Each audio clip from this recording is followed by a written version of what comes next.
নমস্কাৰ বন্ধুসকল মোৰ কেবাজনো দৰ্শকে মোক কৈছে আপুনি এংজাইটিৰ ওপৰত এটা ভিডিঅ' কৰক কিন্তু মোৰ যিমান দূৰ মনত পৰে এংজাইটিৰ ওপৰত মই ইতিমধ্যে দুটা ভিডিঅ' কৰিছো আৰু তাৰে এটা উদ্বেগ আৰু অৱসাদ বুলি কৰিছিলো সেইটো আপোনালোকে চাব পাৰে তদুপৰি মই আজি যেটো কথা ক'বলৈ লৈছো হেতু আসলতে এংজাইটিৰ সৈতে প্ৰত্যক্ষণ হলেও পৰোক্ষভাৱে জড়িত হৈ আছে মই ক'বলৈ ওলাইছো জাপানী সকলৰ কেইটামান অভ্যাসৰ কথা আমি জানো যে জাপানত কৰ্পোৰেট ৱৰ্ল্ডত অধিকাংশ লোকে কাম কৰে তেওঁলোকৰ ব্যস্ততা বেছি কামত সদায় আগতে গৈ উপস্থিত হয় কাম সময়তকৈ দেৰিলৈকে কাম কৰে আৰু আমি নিজে প্ৰত্যক্ষ কৰিছো যে জাপানৰ ৰেলত যেতিয়া ৰাতিপুৱা অফিচ সময়ত উঠিবলৈ যোৱা যায় কেনেকুৱা এটা ভিৰ হয় আৰু মানুহবিলাকৰ কিমান লৰা ধপৰা কামৰ কাৰণে নিজে প্ৰত্যক্ষ কৰিছো সেই অৱস্থাটো কিন্তু ইমান কৰ্মব্যস্ততাৰ মাজতো জাপানীসকল কিন্তু খুব কুল হৈ থাকে তেওঁলোকে ৰাস্তাই ঘাটে যদি লগ পাওঁ তেওঁলোকৰ ভদ্ৰতা বাছৰ ড্ৰাইভাৰজনে যিটো টিকেটটো লবৰ সময়ত যিমান সৌহাৰ্দ্যপূৰ্ণভাৱে মাতষাৰ দিয়ে এই যে তেওঁলোকে এইটো কেনেকৈ মেইনটেইন কৰিছে ভাবিছো যে তেওঁলোকে অধিকসংখ্যকে পালন কৰা কিছুমান অভ্যাস আছে যিবোৰে তেওঁলোকক এনে হৈ থকাত ইমান মানে কৰ্মব্যস্ততাৰ মাজতো এনেকুৱা হৈ থকাত তেওঁলোকক সহায় কৰিছে তেওঁলোক বিশ্বৰ ভিতৰতে দীৰ্ঘজীৱী বুলি পৰিগণিত হৈছে সেই অভ্যাসসমূহৰ কথাই মই ক'বলৈ লৈছো আৰু মই আপোনালোকক এটা দুটা নহয় আধা ডজন তেনেকুৱা অভ্যাসৰ কথা মই ক'ম বুলি ভাবিছো মই ক'বলৈ লোৱা প্ৰথম অভ্যাসটো তেওঁলোকে কয় হাৰা হাসি বু তাৰ অৰ্থ হৈছে আমি যিমান খাব লাগে তাতকৈ 20% কমাই অৰ্থাৎ 80% খাব লাগে 80% ইটিং তাৰমানে কি হয় যে আমাৰ সাধাৰণতে আমি কৰোৱে চাগে সকলোৱে যে আমি যদি বহুত সময় ভোকত থাকো কামত আছো খাবলৈ পাহৰি আছো তাৰ পিছত যদি আমাৰ সন্মুখত সুস্বাদু কিবা আহাৰ পৰে এটা মিল আমি খাবলৈ লওঁ আৰু যে বহুত ভোক লাগি আছে খাওঁ আৰু পুৰা 100% আমি খাই দিলো ফুল কৰি পেলাই বা কেতিয়াবা এনেকুৱা যে আমি ভাল নলগা বস্তু কিবা পৰিছে হেতু খাবলৈ আমাৰ মন যোৱা নাই ভাল লগা বস্তু পৰাৰ লগে লগে আমি ফুল খাই দিছো হেতু আসলতে কোনো সময়তে হেতু কৰিব নালাগে সদায় আমি যেতিয়া খাওঁ হেতু মন কৰিব লাগে যে আমি ভোকতকৈ 20% কমাৰ 80% ভোক পুৰা হোৱাকৈহে আমি খাব লাগে হেতুকে তেওঁলোকে হাৰা হাসি বু বুলি কয় ইয়াৰ পিছৰ আন এটা অভ্যাস হৈছে তেওঁলোকৰ শৌচিন বুলি কয় এই শৌচিন অভ্যাসটো এনেকুৱা যে আমি সদায় শিকাৰুৰ মানসিকতা এটা লৈ থাকিব লাগে মানে বিগিনাৰ্ছ মাইণ্ড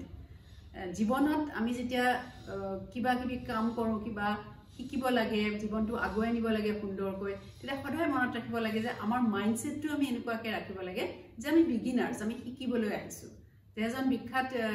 খুব সম্ভৱ সেৰেন সুজুকিয়ে বোধহয় কথাটো কৈছিল যে in the beginner's mind there are many possibilities but in the expert's minds there are few যদি আমি মনটো খোলা ৰাখোঁ যে শিকিম কোনো আমাৰ ভিতৰত ইগ' নাথাকে শিকিম বুলি যদি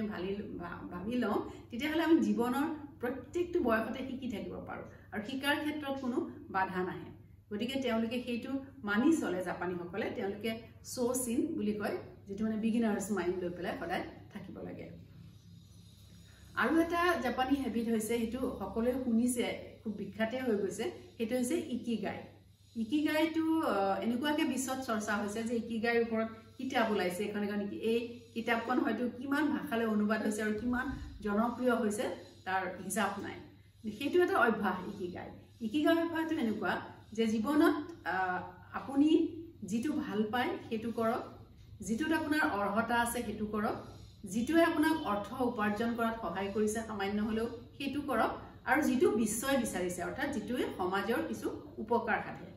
এই চাৰিটা কথা যদি মানি চলি এই চাৰিটা চক্ৰ বুলি কয় তেওঁলোকে ইকিগাই আৰু এই চাৰিটা চক্ৰই য'ত কটাকটি কৰিছে সেইটোৱে ইকিগাই পইণ্ট বুলি কয় তাৰমানে আচলতে ব্যস্ত হৈ থকাটো কৰ্মব্যস্ততা সঠিক পথত যদি আমি কৰি থাকোঁ তেতিয়াহ'লে আমি দীৰ্ঘজীৱী হ'ব পাৰোঁ সুস্বাস্থ্য হ'ব পাৰোঁ মুঠতে ইকিগাই এটা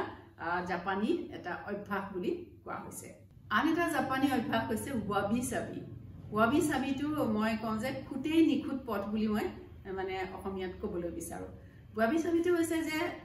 ইমপাৰফেকশ্যনৰ মাজত আমি যিটো বিউটি সৌন্দৰ্যটো আমি বিচাৰি ল'ব পৰাটো সাধাৰণতে আমি সকলো কথাতে বেছি সময়ত আমি পাৰফেক্ট হ'বলৈ চেষ্টা কৰোঁ নেকি যে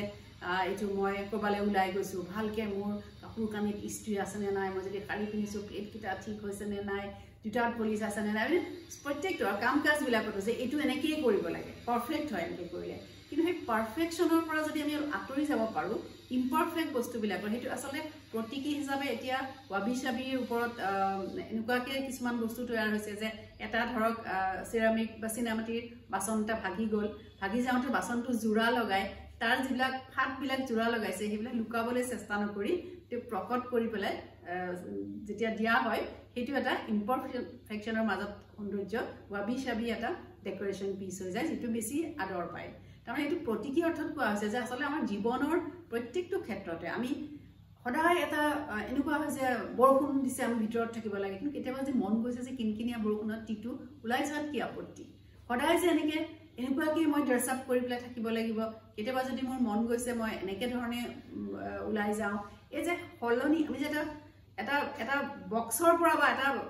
পিঞ্জৰাৰ পৰা যেন আমি ওলাই যাওঁ ইম্পাৰফেকশ্যন বস্তুটো তেনেকুৱা যে প্ৰত্যেক ক্ষেত্ৰতে আমি পাৰফেক্ট হ'বলৈ গ'লে আমাৰ কিছুমান একঘেয়ে আহি যায় জীৱনত সেই একঘেয়ামিৰ পৰা আঁতৰিবৰ কাৰণে আমি আচলতে খুঁটৰ মাজত যিটো মানে আমাৰ নিখুঁত পথটো খুঁটৰ মাজতো আমি বিচাৰি ল'ব পাৰোঁ সেইটো হৈছে তেওঁলোকৰ ৱাবি চাবি অভ্যাসটোৰ কথা আৰু এটা জাপানী হেবিট মই চাগে 4টা ক'লোঁ এইটো 5 নম্বৰ হ'ব চিনৰিন য়কো চিনৰিন মানে হৈছে ফৰেষ্ট অৰণ্য আৰু য়কো মানে হৈছে বাথ স্নান গতিকে আমি ক'ব পাৰোঁ সেইটো অৰণ্য স্নান এতিয়া অৰণ্য স্নান যদি পোনপটীয়াভাৱে বহুতে কয় যে এনেকুৱা মুকলিত স্নান এনেকুৱা ধৰণৰ কিন্তু আচলতে বস্তুটো সেইটো নহয় যে এই চিনৰিন য়কো হৈছে যে প্ৰকৃতিৰ সৈতে আমি সম্পৰ্ক স্থাপন কৰা আপুনি ওলাই গৈছে এদিন নদীখনৰ পাৰলৈ আকাশখন চাবলৈ চৰাই চিৰিকটিক চাবলৈ জীৱ জন্তু এই যে মানে কংক্ৰিটৰ পৰা ওলাই গৈ পেলাই প্ৰকৃতিৰ সৈতে নিজকে বিলীন কৰি যদি আপুনি মাজে মাজে দিব পাৰে তেতিয়াহ'লে সেইটো আপোনাৰ সামগ্ৰিক আপোনাৰ মানে জীৱনৰ কাৰণে খুব দৰকাৰী আচলতে আজিৰ পৃথিৱীত খুব দৰকাৰী বুলি ভাবোঁ মই জাপানী হেবিটটো তেওঁলোকে সেইটো কৰে যে মাজে সময়ে তেওঁলোকে সেইটো চিনৰিন য়কো বুলি কৈছোঁ অৰণ্য স্নান তেওঁলোকে কৰে আৰু মোৰ শেষৰটো আধা ডজন জাপানী অভ্যাস যিটো একেবাৰে শেষৰটো কথা মই ক'বলৈ গৈছোঁ সেইটো হৈছে কাইজেনটো হৈছে এনেকুৱা যে তেওঁলোকে প্ৰতিটো আমি কৰিব লগা কামবোৰৰ খুব ক্ষুদ্ৰ অংশ এটা প্ৰতিদিনে কৰি যাবলৈ চেষ্টা কৰে তাৰমানে সেইটো আচলতে কনচিষ্টেঞ্চি বুলি আমি ক'ব পাৰোঁ আমি যদি এটা বিশাল লক্ষ্য লৈ লওঁ যে কামখিনি মই ইমান সময়ৰ ভিতৰত কম সময়ৰ ভিতৰত বহুত কাম কৰিম বুলি লক্ষ্য লৈ লৈছোঁ কিন্তু আমি কৰিব পৰা নাই আৰু সাধাৰণতে কৰা নহয় কৰিব সম্ভৱ নহয় গতিকে মানুহে আচলতে জীৱনত কামবিলাক ক্ষুদ্ৰ ভাগটো প্ৰতিদিনে কৰিব লাগে তাৰমানে আজি মই ইমানখিনি কাম কৰিম বুলি মই লক্ষ্য স্থিৰ কৰি ল'লোঁ মই তেনে প্ৰকাৰণে আজি কামখিনি শেষ কৰিলোঁ তাৰপিছত মই 3 দিন কামেই নকৰিলোঁ তাৰপিছত আকৌ মই ভাবিলোঁ যে এইটো কাম কৰিব লাগে জমা হৈ আছে তাৰমানে সেইটোৱে আচলতে আমাৰ যিটো লেথাৰ্জি আমাৰ যিটো প্ৰক্ৰেষ্টিনেশ্যন কাম পিছলৈ পেলাই থোৱা সদায় টু ডু লিষ্ট এখন বনালোঁ কিন্তু কাম সেইমতে কেতিয়াও নকৰিলোঁ এদিন কেইবাদিনৰ মূৰত আমি এসোপা কাম গোটাই ল'লোঁ সেইটো আচলতে বহুত খেলি মেলি হয় আমাৰ জীৱনৰ কামবোৰ খুব কেঅটিক কৰি দিয়ে গতিকে তেওঁলোকৰ কথাটো হৈছে কনচিষ্টেঞ্চি মই সদায় কৰিম এই কামটো কৰিব লাগিব গতিকে 1% যদি দৈনিক কৰা হয় তেতিয়াহ'লে 365 দিনত কিমানখিনি কাম হ'বগৈ গতিকে সেই লক্ষ্যটো নিৰ্ধাৰণ কৰি তেওঁলোকে প্ৰতিদিনে 1% ক্ষুদ্ৰকৈ তেওঁলোকে কামবোৰ কৰি যায় আৰু সেইটোক তেওঁলোকে কাইজেন বুলি কয় মই ভাবোঁ যে জাপানী অভ্যাসকেইটা মোৰ ভাল লাগিছে আৰু আপোনালোকৰো নিশ্চয় ভাল লাগিছে আৰু লাগিছে যদি অনুগ্ৰহ কৰি ভিডিঅ'টো শ্বেয়াৰ কৰিব লাইক কৰিব আৰু মোৰ চেনেলটো ছাবস্ক্ৰাইব কৰিব